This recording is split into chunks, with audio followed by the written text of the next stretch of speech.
Oi pessoal, bom dia, eu professor Rafael de História, tudo jóia? Vamos seguir com nossos estudos. Então hoje é dia de análise do PET, ok? PET semana 2. O seu PET semana 2 começa na página 69.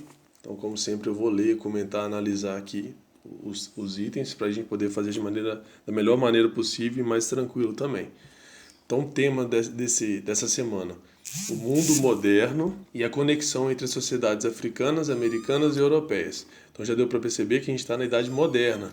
Lembrando lá da primeira aula que eu gravei para vocês. A história é pré-história, história antiga, Idade Média, moderna, que é essa que a gente está nessa semana, né, nesse conteúdo, e a contemporânea, que é a nossa história atual. Então, o tema já está relacionado à Idade Moderna. Então, é antes da contemporânea, que é a nossa, ok?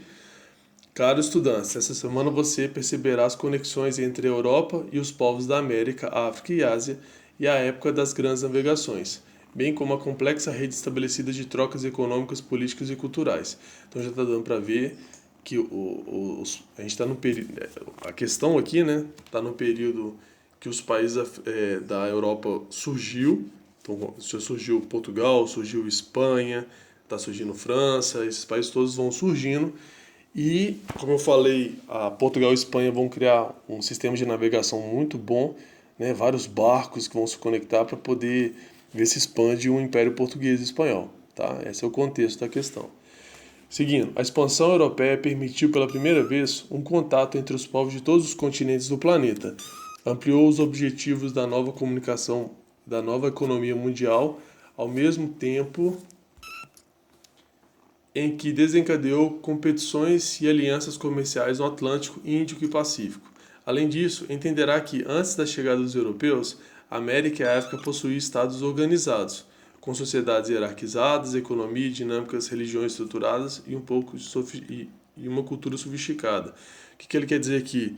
Às vezes é passado para a gente a ideia de que o europeu que trouxe a cultura para a América, se eles não tivessem chegado aqui, que a gente tinha vivido em caos, em bagunça, eles trouxeram a ordem. Não está dizendo, aqui está dizendo, eu concordo com o texto, que não é bem assim. Né? Por exemplo, aqui na América existiam três grandes sociedades, que é os Incas, Aztecas e Maias.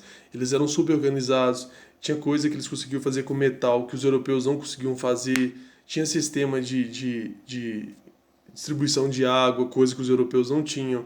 Então essa ideia de que o europeu trouxe a civilização para o resto do mundo não é bem assim, ok? Eu penso dessa maneira, estudei e vi isso também e o texto está concordando comigo. Esses mundos tinham uma dinâmica própria e em muitos sentidos eram mais desenvolvidos cientificamente do que os europeus. Então, em alguns tópicos, até mesmo o pessoal que vivia aqui na América ou na África tinha determinados pontos que eram até mais avançados do que os europeus.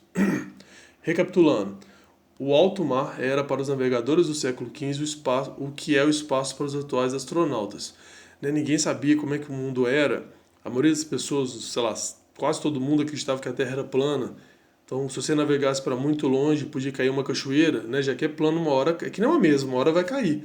E essa caída seria uma cachoeira enorme. Então, tudo que a gente hoje não entende do espaço, eles não entendiam do oceano. Seguindo, com as diferenças de que os navegadores sabiam pelo menos para onde ia e depois menos esperanças de volta. Tinha receio de navegar nas costas atlânticas da África, além do Marrocos, porque nesse caso entraria no Mar Verde das Trevas, um pântano inavegável cheio de monstros que tinha sido apontado pelos geógrafos árabes. Se continuasse através do Atlântico, poderia aproximar-se do Equador, onde os homens se tornavam permanentemente pretos e não era possível a manutenção da vida. Se aproassem para o norte, iria dar na vastidão gelada onde Judas espreitava perto das bocas do inferno. O pior de tudo é que, em qualquer direção, estaria longe da terra e à mercê de todos os elementos, como escreveu Fernando, filho de Colombo. Os marinheiros temiam o fogo dos raios, o ar pela sua fúria e as águas pelas ondas e a terra pelos recifes. Então, esse pessoal que fez as navegações, que entrava num barco para poder conhecer novas regiões, eram todos muito corajosos. Olha como é que era a mentalidade deles, como que eles achavam que o mar era perigoso, que não deixa de ser perigoso, né? Mas com monstros, com fogo, com cachoeira que caía.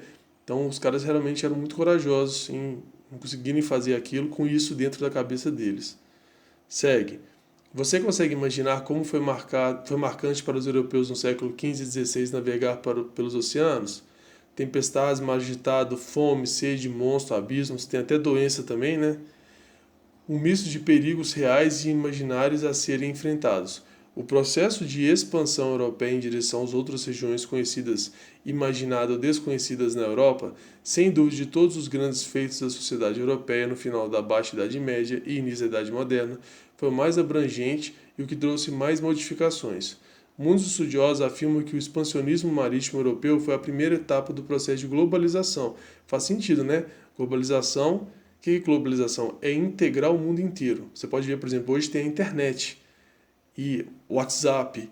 Então a gente consegue mandar mensagem numa velocidade enorme. Tem determinados momentos hoje em dia que acontece um terremoto no norte do país, de um país, que o resto do mundo às vezes já sabe, e o sul do próprio país ainda não sabe que teve um terremoto. Então é essa integração entre os continentes, os países, que a gente chama de globalização. Então o que está dizendo aqui é que esse avanço no mar, essa coragem que esses caras tiveram de entrar no mar para interligar o mundo, seria o início da globalização, e eu concordo com isso. Seguindo, que atualmente tanto nos surpreende, pois pela primeira vez sob o patrocínio da Europa houve intercâmbio cultural entre os diversos continentes, transformando as relações econômicas, políticas, sociais e culturais entre os povos inseridos nesse espaço. Né? Vai ter muita miscigenação, vai ser muito contato entre as pessoas. Então, eu concordo, não deixa de ser uma globalização sim, o início dela. Segue abaixo o esquema para que você possa retomar as principais informações trabalhadas nessa semana. Então tem um esqueminha aqui, depois se você quiser você dá uma lida para você poder relembrar o que eu acabei de falar. Questão número 1. O que leva uma pessoa a enfrentar desafios que podem resultar em sua morte, como os navegadores do século XV e XVI enfrentaram? Essa atitude destemida dos navegantes, permanece nos dias atuais, ainda que de uma maneira diferente, ou o homem não tem mais a necessidade? Justifique sua resposta. Então, na sua opinião, uma pessoa que vai pegar um barco, entrar no mar, um mar que está todo mundo falando que é cheio de monstros, de doença, de onda que vai virar, de fogo, o que levou eles a fazer isso, na sua opinião? É uma vontade de ser um desbravador, de ser um homem corajoso? Era necessidade porque precisava de dinheiro? Pensa aí numa resposta que você acha viável. E além disso, essa atitude desses navegantes, essa coragem que eles tinham, você acha que permanece até hoje em dia ou isso acabou? Né? Lembra que o próprio texto associou o mar com o espaço hoje em dia. Então você acha que essa coragem, essa busca pelo diferente, por saber mais, continua até hoje ou acabou? Justifique sua resposta. Tranquilinho. 2. Lei a introdução da Lei 10.639, de 9 de janeiro de 2003. Então uma lei atual, né? 2003. Para a história é pouco tempo. Altera a Lei 9.394, de 20 de dezembro de 1996, que estabelece as diretrizes e bases da educação nacional para incluir no currículo oficial da rede de ensino e a obrigatoriedade do tema História e Cultura Afro-Brasileira e dá outras providências. Então, a partir de 2003 é obrigatório, não precisaria nem de ser, né? Mas a lei foi criada necessariamente, né? Porque não era ensinado, o que é um absurdo, mas a partir desse momento foi criada a lei, eu concordo com ela, que é para inserir a cultura afro-brasileira na aula de história, ok? E que tem que ser feito, né? Porque antigamente a gente estudava muito aqui a cultura da nossa região e da Europa e da Ásia. E muitas vezes a gente esquecia da cultura africana. E querendo ou não, a cultura africana é muito rica, muito legal de estudar. Eu mesmo, na faculdade, a gente teve matéria sobre a história da África e é muito bacana e ela faz parte da nossa história. Né? O país Brasil, que a gente chama hoje de Brasil, tem uma parte enorme da população que é afrodescendente. Então, por que não estudar a cultura afro-brasileira se muita gente aqui é afrodescendente? Ok? Então, essa lei faz jus e aí coloca como obrigatório o estudo da cultura afro-brasileira no país. Vamos lá. 2. Explique a importância de se inserir a história da África como tema obrigatório nas escolas. Sem querer, eu quase que dei a resposta. Ouve o áudio aí que eu acabei de explicar que você vai conseguir responder isso aí tranquilinho. 3. Nós viemos buscar cristãos e especiarias. Essa famosa frase proferida no contexto do expansionismo português, na chegada dos europeus a Calicut, representa duas motivações das grandes navegações. Identifique e explique essas motivações. Então tá falando lá, olha lá a frase. Quais são as duas intenções, motivações? Nós viemos buscar cristãos e especiarias. Então você pode ver que uma parte queria difundir o cristianismo, né, as palavras de Jesus Cristo, ou pelo menos a palavra da Igreja Católica, que era a única porta-voz de Jesus naquela época, né, ainda não existia a Igreja Evangélica, e especiarias. Especiarias é o que a gente chama hoje de tempero, ok? Só que era uma coisa tão rara, tão difícil, tão cara. O açúcar, por exemplo, um saquinho de açúcar era um presente de rico para outro rico, né? Por mais que hoje em dia o açúcar esteja mais caro, açúcar toda casa praticamente tem açúcar. Naquela época era tão cara que era presente de rico para rico. Então esse tempero que a gente conhece hoje, pimenta, noz moscada, açúcar, tudo isso é conhecido como especiarias. Então, quais são as duas motivações que esses europeus tinham para fazer as grandes navegações e explique elas. Bem tranquilinho, né? A resposta já está praticamente dada. Tranquilo? Pronto, então tá feita a análise da semana 2 de história, ok?